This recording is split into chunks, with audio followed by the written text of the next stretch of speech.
శ్రీ గురుభ్యో నమః. ఆకాశజ్యోతి అనే గ్రంథములోని అంశాలను చెప్పుకుంటూ ఉన్నాము. అందులో భాగంగా ఈకే గారిలో ఆకాశజ్యోతి యొక్క అవతరణము అనే అంశములో మనము ఉన్నాము. తాతగారు చెబుతూ ఉన్నారు, మాస్టర్ గారు భౌతికోపాధిని విడిచినను వారి రూపమున గల ఆకాశజ్యోతి తనకు సమర్పించుకొని ధ్యానించువారలకు ఋషుల రచనలకు రామాయణాదులయందు గూఢముగా నిహితములై ఉన్న పరమార్థములను ఎట్లు అనుగ్రహించుచున్నదో ఒక తార్కాణము ఇచట ఉదాహరించుట సమంజసము. గూఢజత్రురరిందమః అని సైడ్ హెడ్డింగ్ పెట్టారండి తాతగారు. ఏంటి ఇది చూద్దాము. ఇవి భగవానుని యొక్క షోడశ కళల యొక్క అభివర్ణనము. నరోత్తముడైన ఒక రాజపురుషుని యొక్క వర్ణనము, సామాన్య మానవుని యొక్క వర్ణనము కూడా ఇమిడి ఉన్నది. కనుక రామాయణములోని ముఖ్యమైన భాగములకు ఈ 3 రకములకు ఛాయాభేదములతో అన్వయము చెప్పుకొన వీలున్నది. 3 రకములైనటువంటి ఛాయాభేదములతో మనము చక్కగా అర్థం చేసుకోవాలి, అన్వయం చేసుకోవాలి అంటున్నారండి. ఏంటి ఆ 3 రకాలు? 1 బాహ్యార్థము, 2 అంతరార్థము, 3 పరమార్థము. ఈ అనుక్రమణికను అనుసరించయే గూఢ జత్రురరిందమా అన్న శ్రీరామచంద్రుని యొక్క కళ్యాణ గుణాభివర్ణనమునకు అర్థము చెప్పుకొందాము. నారదం పరిపప్రచ్ఛ వాల్మీకిర్ మునిపుంగవం. ఇది శ్రీమద్ రామాయణములో వాల్మీకి మహర్షి అన్న మాట అండి. దేవర్షియగు నారదుని ఆయన దేవత్వమునకు తగిన ఉన్నత విషయములను గురించియే ప్రశ్నించెను. అంటే శ్రీమద్ రామాయణం మొట్టమొదట్లో వాల్మీకి మహర్షి నారద మహర్షిని ప్రశ్నిస్తాడండి. 16 మంచి లక్షణములు కలిగినటువంటి మానవుడి గురించి తెలుసుకోవాలని నాకు కుతూహలముగా ఉన్నది అంటాడు. ఆ సందర్భానికి తీసుకెళ్తూ ఉన్నారండి తాతగారు. దేవర్షియగు నారదుని ఆయన దేవత్వమునకు తగిన ఉన్నత విషయములను గురించియే ప్రశ్నించెను కనుక అవి పరిప్రశ్న అని చెప్పవలెను. ఎంతో విశేషమైన పరమార్థవంతమైన ప్రశ్న అని అర్థము. అంటే పరిప్రశ్న అంటే విశేషమైన పరమార్థవంతమైన ప్రశ్న అని అర్థంటండి. అదే అర్థమును రామాయణ వ్యాఖ్యానకారులందరూ అంగీకరింపజాలరైరి.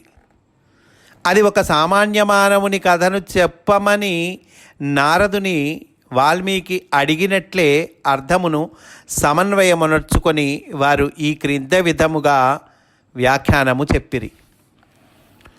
కోన్వస్మిన్ సాంప్రతం లోకే గుణవాన్ కస్య వీర్యవాన్ ధర్మజ్ఞశ్చ కృతజ్ఞశ్చ సత్యవాక్యో దృఢవ్రతః. ఈ పై పరిప్రశ్నకు ఈ వ్యాఖ్యానకారులు సామాన్యార్థమున ఇట్లు చెప్పిరి. ఈ నడుచుచున్న కాలములో మంచివాడెవడు?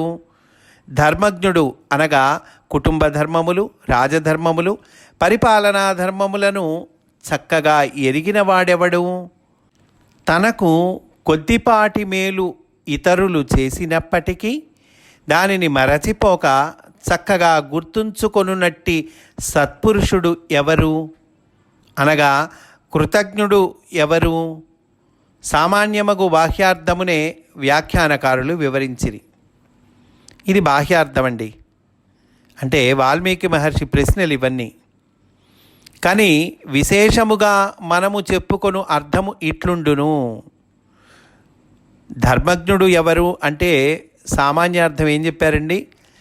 కుటుంబ ధర్మములు, రాజధర్మములు, పరిపాలనా ధర్మములను చక్కగా ఎరిగిన వాడెవరు అలా చెప్పారు. కానీ విశేషముగా మనము చెప్పుకునే అర్థం ఎట్లా ఉంటుంది అని తాతగారు చెప్తున్నారు. ధర్మము అనగా ఒక భారతదేశమునకు సంబంధించిన ధర్మము కాక ఈ భూమిపైనున్న అన్ని దేశముల ధర్మమును ఎరిగినవాడు. ఈ లోకమునకు సంబంధించిన ధర్మాతిక్రమము ఎక్కడ జరిగినా దానిని ఎదుర్కొని అణచివేయువాడు, సరియగు ధర్మాచరణమును ప్రోత్సహించి రక్షించువాడు. ఇది విశేషమైన అర్థం అండి. ధర్మజ్ఞుడెవరు అంటే ఆయన ఉద్దేశం. ఇంకా పరమార్థం చెప్తూ ఉన్నారు. ఈ సృష్టిలో ఈ సూర్య కుటుంబము, నక్షత్రాదులు, రాసులు, తేజో కుటుంబములు, పాలపుంతలు సృష్టించినవాడు పరమేశ్వరుడు. ఒక్కొక్క తేజోమండలమునకు ఒక్కొక్క ప్రత్యేక ధర్మమును స్థాపించినవాడు. ఆయా జ్యోతిర్మయ మండలముల యొక్క ధర్మము చక్కగా నడుచుచున్నది లేనిది చూచువాడు గనుక అతడే సర్వజ్ఞుడు, ధర్మజ్ఞుడు. అనగా సృష్టి ధర్మములను నిర్మించినవాడు, నడుపువాడు, తన యందే నిలిపినవాడు అని అర్థము. చూడండి, అర్థము, బాహ్యార్థము, విశేషమైనటువంటి అర్థము, పరమార్థము, మూడు చెప్తూ ఉన్నారండి. కృతజ్ఞశ్చ అన్నప్పుడు కూడా ఇటువంటి అర్థములనే చెప్పుకొనుట అవసరము. పరమార్థమును ఈ శబ్దమునకు ఇట్లు చెప్పుకొనవచ్చును: ఈ సృష్టి అంతయు భగవానుని స్వయంకృతము, స్వానురూపము, స్వరూపము కూడాను.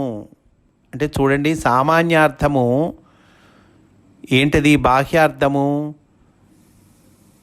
చేసిన మేలు మరచిపోకుండా ఉండేవాడు ఎవరు, ఇది మామూలు అర్థమండి. అయితే పరమార్థం చెప్తూ ఉన్నారు. ఏంటది?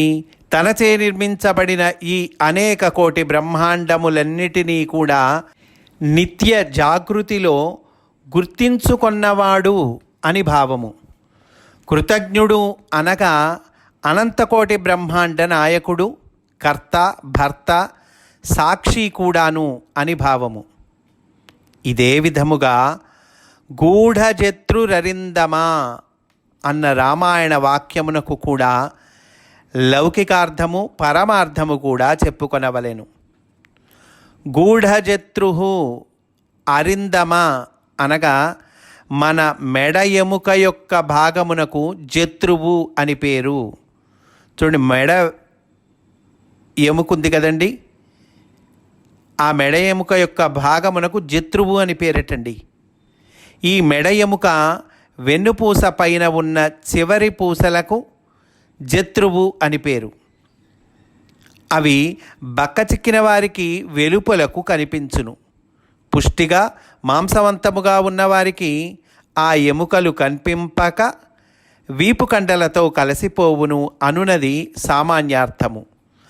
అరిందమహ, అరి అనగా శత్రువులు. కామ, క్రోధ, లోభ, మోహ, మదమాత్సర్యములు అగు మనోవికారములే మనకి శత్రువులు. శత్రువులంటే ఏమిటి?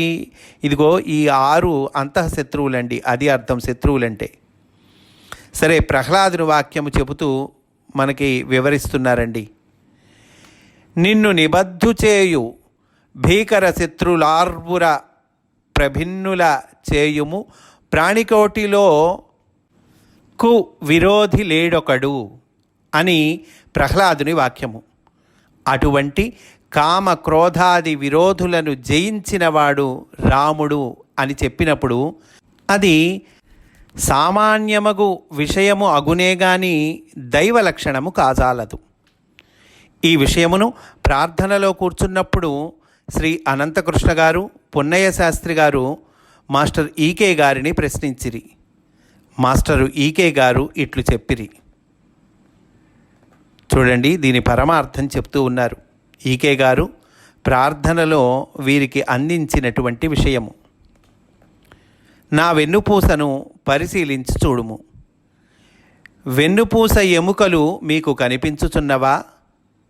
ఈ విధముగా చాలామందికి కనిపించవు. అంతమాత్రమున విశేషమేమీ ఉండదు. పరమార్థము ఇట్లుండును: మనకు హృదయస్థానము అనాహతము, దానికి పైన విశుద్ధి చక్రము యొక్క స్థానము. ఈ అనాహతము నుండి పైకి విజృంభించి ప్రేమతత్వము విశుద్ధి నుండి ప్రసారమయ్యే పవిత్రత, శుచిత్వము వెన్నుపూస చివరి భాగమునందు కలిగి ఉండును. వెన్నుపూస యొక్క పైభాగము అనగా 2 గూడల మధ్య కలిసికొనును. అచట పరమ పవిత్రము అగునట్టిదియు తేజోమయము అగునట్టిదియు ప్రేమస్వరూపము అయిన శక్తి కేంద్రము లేక కమలము ఏర్పడును. ఎక్కడండి? వెన్నుపూస పైభాగము అనగా 2 గూడల మధ్య కలుసుకునేటువంటి ప్రదేశం అండి. అక్కడ శక్తి కేంద్రము లేక కమలం ఏర్పడుతుందట. అసాధారణమగు ప్రేమ, జ్ఞానము, తేజస్సుల యొక్క కలయిక వలన మాత్రమే అట్టి కమలము ఏర్పడును. దానిని జత్రువు అందురు. అది శక్తి ప్రసార కేంద్రమే కానీ అచట వస్తువు ఏమీ ఉండదు. అవి ఓన్లీ ఇవన్నీ శక్తి కేంద్రాలండి. అక్కడ ఏదైనా ఉంటుందా, నిజంగా కమలం ఉంటుందా అంటే అవేం ఉండవు. అవన్నీ శక్తి కేంద్రాలు. బయటకి కనిపించదు. అనంతమగు తేజస్సును, జ్ఞానమును విస్తరింపచేయుచుండునే గాని వస్తువుగా గుర్తింప వీలుండదు.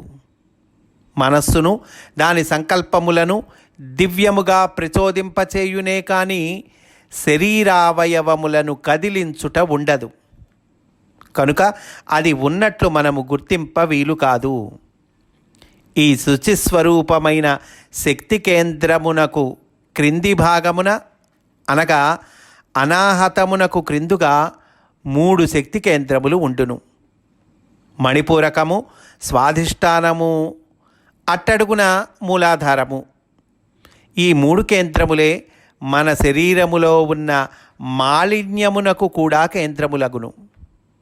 అనగా మూత్రకోశము, మలకోశము, జీర్ణకోశముల యొక్క వికారముల యొక్క ప్రభావము ఈ 3 కేంద్రములపై ప్రసారమగుచుండును. కనుకనే ఈ 6 రకములగు విరోధాలు, వికారములు అనబడువారు ఈ 3 కేంద్రములను ఆశ్రయించుకొని ఉందురు.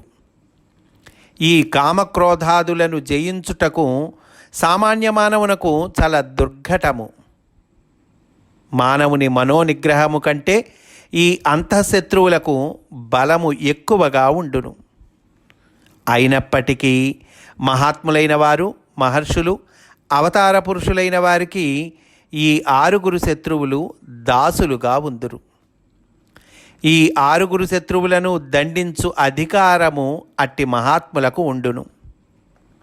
ఆ విధముగా ఈ శత్రువులపై దమన నీతిని ప్రయోగించు సామర్థ్యము పైనున్న గూఢజత్రువు అనబడు తేజకమలము నుండి దిగివచ్చును.